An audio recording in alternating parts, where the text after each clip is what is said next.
दोस्तों आज की सबसे पहली और बड़ी खबर, आज सुबह झारखंड पहुंचेगा चक्रवाती तूफान यास। दोस्तों यास चक्रवात तूफान ओडिशा बॉर्डर को पार कर गया है और आज सुबह को यह झारखंड पहुंचेगा। इससे पहले झारखंड में बुधवार की सुबह से ही भीषण चक्रवात यास का असर दिखने लगा है। सुबह से ही राज्य के लगभग सभी जिलों में बारिश के साथ हवाएं भी चल रही हैं। आपको बता दें कि चक्रवाती तूफान यास के कारण दक्षिणी जिले पूर्वी सिंहभूम, पश्चिमी सिंहभूम, सरायकेला खरसावां और सिमडेगा में कहीं कहीं तेज बारिश हो रही है। साथ ही 40 से 50 किलोमीटर प्रति घंटा की रफ्तार से हवा चल रही है। झारखंड में यास तूफान को लेकर आपदा प्रबंधन ने जारी की गाइडलाइन। दोस्तों बंगाल की खाड़ी से उठने वाले यास चक्रवाती तूफान को लेकर मौसम विभाग द्वारा झारखंड के विभिन्न जिलों को अलर्ट किया गया है। तूफान के दौरान लोगों को घरों से बाहर न निकलने की अपील की गई है। आपदा प्रबंधन प्राधिकरण ने तूफान से पहले और तूफान के बाद क्या करें और क्या न करें, इसको लेकर लोगों को आगाह किया है। मौसम विभाग ने कहा है कि तूफान से पहले अफवाहों पर ध्यान न दें, घबराएं नहीं, अपने मोबाइल को चार्ज करके रखें, SMS का इस्तेमाल करें और मौसम के ताजा अपडेट के लिए टीवी देखें और समाचार सुनें, साथ ही अखबार भी पढ़ें। एक इमरजेंसी किट तैयार कर लें जिसमें जरूरी के सारे सामान रख लें।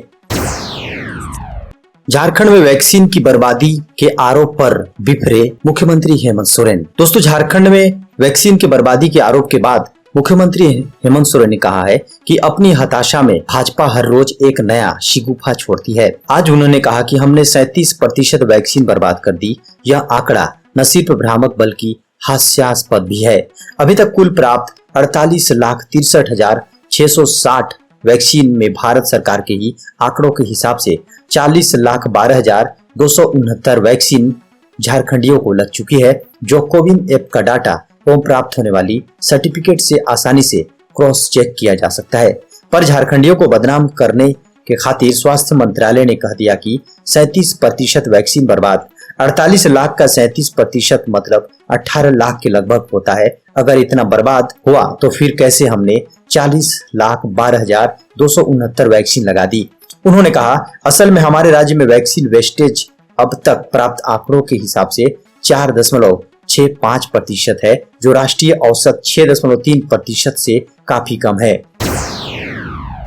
झारखंड में लॉकडाउन के दौरान ई पास में किया गया संशोधन, इन 13 प्रकार के लोगों को पास से दी गई राहत। दोस्तों झारखंड में लॉकडाउन की अवधि को 1 हफ्ते और बढ़ा दिया गया है। अब यह आंशिक लॉकडाउन 3 जून सुबह 6 बजे तक रहेगा। इस दौरान पूर्व की पाबंदियों को यथावत रखा गया है। इसके साथ ही राज्य सरकार ने ई पास में कई संशोधन किया है।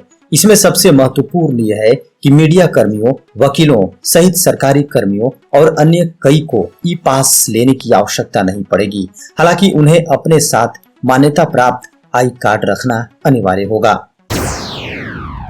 यास तूफान को देखते हुए निर्बाध बिजली देने को अलर्ट। विभाग हर डिवीजन में इंजीनियर्स व बिजली कर्मी नियुक्त। बिजली व्यवस्था को लेकर इंजीनियर्स अलर्ट मोड में है। कोरोना संक्रमण के साथ ही झारखंड में अब तूफान यास के लिए बिजली बोर्ड ने अलग तैयारी की है। निगम मुख्यालय की ओर से इसके लिए सभी आपूर्ति कार्यालयों को निर्देश दिया गया है, जिसमें कहा गया है कि निर्बाध बिजली के लिए अलग से बिजली कर्मियों को नियुक्त किया जाए, जिसमें एजेंसियों में बहाल बिजली कर्मियों को भी सहायता ली जाए। हर प्रमंडल और डिवीजन स्तर पर इसकी तैयारी की गई है। उपकरण पर्याप्त हो इसके लिए डिवीजन स्तर तक में संसाधन पहुंचाए गए हैं।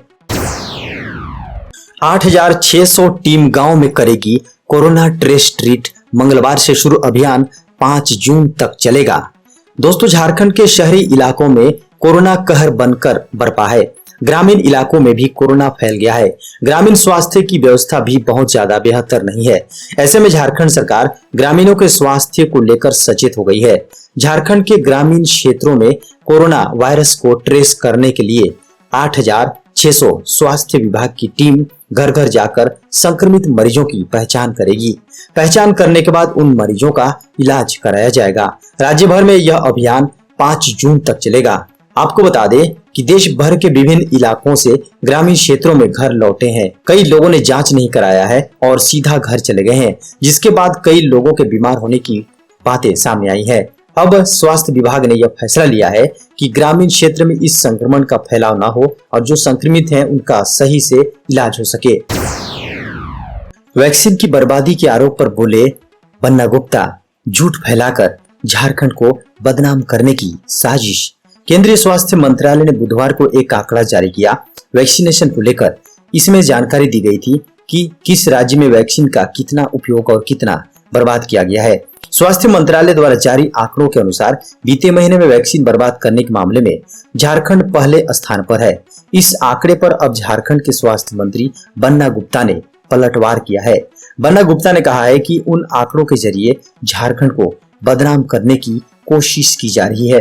बन्ना गुप्ता ने वैक्सीन की बर्बादी के मामले में केंद्र द्वारा झारखंड को बदनाम करने का आरोप लगाया है। उन्होंने लिखा कि झूठ, फरेब और जुमलेबाजी के सहारे केंद्र सरकार झारखंड को बदनाम कर रही है। कोरोना के कारण जेईई एडवांस्ड परीक्षा 2021 स्थगित। दोस्तों, कोविड-19 महामारी की वर्तमान स्थिति को देखते हुए आईआईटी में इंजीनियरिंग संकाय में प्रवेश के लिए प्रस्तावित संयुक्त प्रवेश परीक्षा जेईई एडवांस 2021 स्थगित कर दी गई है। जेईई एडवांस की आधिकारिक वेबसाइट पर यह जानकारी दी गई है। नोटिस में कहा गया है कि कोविड-19 के कारण महामारी की वर्तमान परिस्थिति को देखते हुए जेईई 2021 को स्थगित किया जाता है। यह परीक्षा 3 जुलाई 2021 को निर्धारित थी। इसमें कहा गया है कि प्रवेश परीक्षा की संशोधित तिथि की घोषणा उपयुक्त समय पर की जाएगी। मुख्यमंत्री हेमंत सोरेन ने कहा, कोरोना वायरस से मौत के आंकड़ों का कराएंगे ऑडिट। दोस्तों, झारखंड सरकार ने कोरोना से हुई मौत का ऑडिट कराने की योजना बनाई है। खासकर कोरोना महामारी की दूसरी लहर में जान गंवाने वालों की वास्तविकता परखी जाएगी। 1 अप्रैल व उसके बाद हुई मौत के आंकड़ों की ऑडिट प्रक्रिया शुरू होने की उम्मीद है, जो स्वास्थ्य विभाग कराएगा। मुख्यमंत्री हेमंत सोरेन ने भी इस पर सहमति दे दी है, बल्कि उन्होंने ट्वीट भी किया है कि राज्य में कोरोना से मरने वालों को लावारिस नहीं माना जाएगा। उन्हें जैसे तैसे बहाने या दफनाने के बजाय उनके पूरे रीति रिवाज एवं धार्मिक मान्यताओं के अनुरूप सम्मान पूर्वक विदाई देंगे। इसके लिए सरकार के स्तर से हर दुखी परिवार को हर संभव सहायता मिलेगी। यह मदद जारी है और आगे भी देंगे। कुछ लोगों को इस घड़ी को आपदा को अवसर में नहीं बदलने देंगे। व्हाट्सएप ने भारत सरकार पर किया मुकदमा, कहा खत्म होगी लोगों की प्राइवेसी। व्हाट्सएप ने 26 मई से लागू हो रहे नए आईटी नियमों के खिलाफ भारत सरकार के खिलाफ दिल्ली हाईकोर्ट में केस दर्ज किया है। व्हाट्सएप का कहना है कि नए नियम कंपनी को अपने यूजर्स के लिए उपलब्ध कराए गए प्राइवेसी पॉलिसी को तोड़ने पर मजबूर करेंगे। फेसबुक के मालिकाना हक वाले मैसेजिंग ऐप व्हाट्सएप ने मंगलवार को ही इस संबंध में याचिका दायर किया था। व्हाट्सएप ने बुधवार को जारी एक बयान में कहा, मैसेजिंग ऐप्स को किसी चैट के बारे में पता करना, ट्रेस करना हमें ये कहने के बराबर है कि हम व्हाट्सएप पर भेजे हर एक मैसेज का रिकॉर्ड रखें। ऐसे में ये एंड टू एंड इंक्रिप्शन को तोड़ना और मूल रूप से लोगों के निजता के अधिकारों का हनन करने जैसा है। झारखंड में डीएसपी स्तर के 66 पुलिस कर्मियों का स्थानांतरण। दोस्तों, डीएसपी रैंक के अधिकारियों का तबादला कर दिया गया है। इससे संबंधित अधिसूचना सरकार के द्वारा 26 मई यानी बुधवार की शाम जारी कर दी गई है। सरकार के द्वारा जारी किए गए नोटिफिकेशन में कहा गया है कि जिन पदाधिकारियों का पदस्थापन स्थान पर किसी अन्य पदाधिकारी का पदस्थापन हो गया है, परंतु उनका किसी और जगह पदस्थापन नहीं हुआ है, वह पुलिस मुख्यालय में योगदान करेंगे। झारखंड में एएसपी और डीएसपी स्तर के 66 अधिकारियों को इधर से उधर किया गया है। सभी को तत्काल प्रभाव से ड्यूटी ज्वाइन करना है। चंपई सोरेन ने ट्वीट करके कहा, चाहे दुबई हो या नेपाल, चाहे तमिलनाडु हो या कर्नाटक, जब कभी भी देश या दुनिया के किसी भी कोने में मौजूद किसी झारखंडी ने मदद मांगी है, हमने उन्हें सहायता पहुंचाई है। माननीय मुख्यमंत्री हेमंत सोरेन जी के नेतृत्व वाली यह सरकार अपनों की सहायता के लिए किसी भी हद तक जा सकती है। बंगाल में 3 लाख घर उजड़े, 1 करोड़ लोग प्रभावित। दोस्तों, यास तूफान ने बुधवार को भारत के पूर्वी तटों पर दस्तक दी। बंगाल के जलपाईगुड़ी में दोपहर के वक्त पहुंचा और इसी दौरान 3.8 तीव्रता का भूकंप भी रिकॉर्ड किया गया। इसके बाद यास ने ओडिशा पहुंचा, जहां भारी बारिश और तेज हवाएं चलने लगी। इससे पहले 1 लाख लोगों को वहां से सुरक्षित जगहों पर शिफ्ट किया गया है। लगभग 140 किलोमीटर प्रति घंटे की रफ्तार से चलने वाली हवाओं के चलते पेड़ उखड़ गए और कुछ मकानों को नुकसान पहुंचा।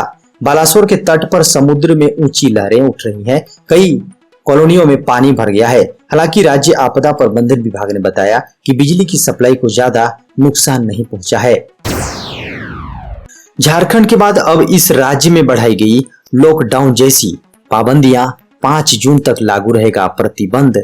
दोस्तों, त्रिपुरा सरकार ने महामारी को फैलने से रोकने के लिए अगरतला नगर निगम क्षेत्रों और सभी शहरी स्थानीय निकायों में कोरोना कर्फ्यू यानी लॉकडाउन को 5 जून तक बढ़ाने की घोषणा की है। इससे पहले राज्य भर के एएमसी क्षेत्रों और यूएलबी में 17 मई को कोरोना कर्फ्यू लगाया गया था और त्रिपुरा के अन्य हिस्सों में 26 मई तक नाइट कर्फ्यू लगाया गया था। राज्य की शिक्षा मंत्री और सरकार के प्रवक्ता रतन लाल नाथ ने कहा कि मंत्री परिषद ने मंगलवार को राज्य में कोरोना वायरस संक्रमण के मामलों में वृद्धि को देखते हुए कोरोना कर्फ्यू की अवधि बढ़ाने का फैसला लिया। झारखंड में कोरोना काल में बेरोजगारी खत्म करने की पहल, 137 कामगारों को मिला काम। दोस्तों, मुख्यमंत्री श्रमिक रोजगार योजना के तहत रोजगार पाने वाली महिला श्रमिकों ने झारखंड सरकार की तारीफ की है। लॉकडाउन में रोजगार मिलने से सभी महिलाएं खुश दिखी।